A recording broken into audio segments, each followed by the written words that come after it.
আপনি শাড়ি লুঙ্গি দিলে কি হবে? ওরে শাড়ি দিচ্ছেন দুপুরে, রাত্রেবেলা ও আরেক জায়গায় লাইন ধরে আছে, বিরিয়ানির প্যাকেট দিতেছে ওইখানে। কথা কোন, সারাটা বছর ও জাকাতের টাকা নেবে, ওর কিচ্ছু হবে না। বরং এমন কিছু তাকে করে দিতে হবে যেটা দিয়ে সে ফ্যামিলি লিড করতে পারে।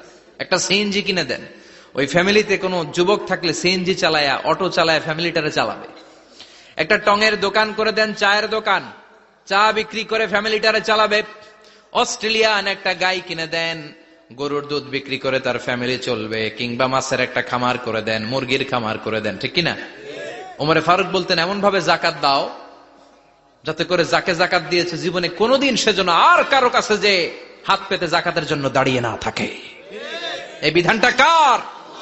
এজন্য আল্লাহ বললেন, আলহাকুমুত তাকাসুরু হাত্তা যুরতুমুল মাকাবির। দুনিয়ার লোভ লালসা তোমাদের কমবে না যতদিন না তোমরা কবরে ঢুকো। কার কথা? চিল্লায় বলেন কার? এজন্য দুনিয়ার প্রতি যে আমাদের লোভ, এটা কি বাড়াইতে হবে না কমাইতে হবে? এই দুনিয়ার জীবন এটা ক্ষণিকের। ওমাল হায়াতুদ দুনিয়া ইল্লা মাতাউল গুরুর। এটা ভোগের সামগ্রী, আজ আছে কাল না, এটা হাতের ময়লা। দুনিয়ার এই জীবনের দৃষ্টান্ত হচ্ছে 4টা স্বর্ণের টুকরা আর 3টা লাশের মতো। স্বর্ণের টুকরা 4টা, চিৎকার করে বলেন তো কয়টা? লাশ 3টা, জোরে বলেন কয়টা? অনেক অনেক আগের যুগের 3 জন যুবক জীবিকার তাগিদে তারা বের হয়েছে, কর্মসংস্থান করে খাবে।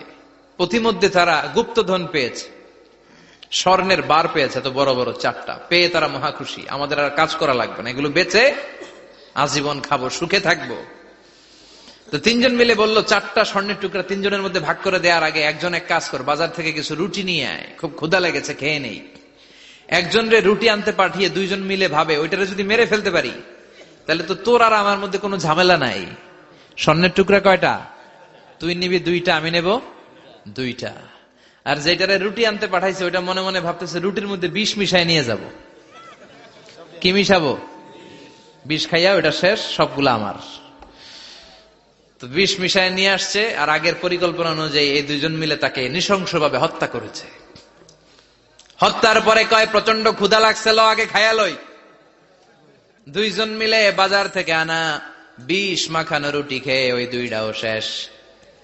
স্বর্ণের জায়গায় স্বর্ণ পড়ে আছে, স্বর্ণগুলো নেয়ার মতো মানুষ আর নাই, ঠিক কিনা? এজন্য মানুষের এই চাহিদা কমবে না। বিশ্বনবী বলেন, লাউ আন্না লিকুল্লি ইবনে আদম ওয়াদিয়ান মিন যাহাব আহাব্বা আই ইয়াকুনা ইলাইহি ওয়াদিয়ান। আল্লাহ প্রত্যেককে, আমাদের প্রত্যেককে যদি একটা করে স্বর্ণের পাহাড়ের মালিক বানিয়ে দেয়। কয়টা করে পাহাড় দেখছেন কোনদিন? কই দেখছেন? চিটাং গেছিলেন? এই চট্টগ্রামে গেলে দেখা যায় কি পাহাড়। এই একটা পাহাড় স্বর্ণের, এক একটা স্বর্ণের পাহাড়ের মালিক যদি আমাদের এক একজনকে বানায় দেওয়া হয়, এরপর আমরা চাবো আরেকটা স্বর্ণের পাহাড়ের মালিক কেমন করে হওয়া যায়। আচ্ছা বলেন তো, একটা স্বর্ণের পাহাড় আমার 14 পুরুষ বিক্রি করে খাইলো, শেষ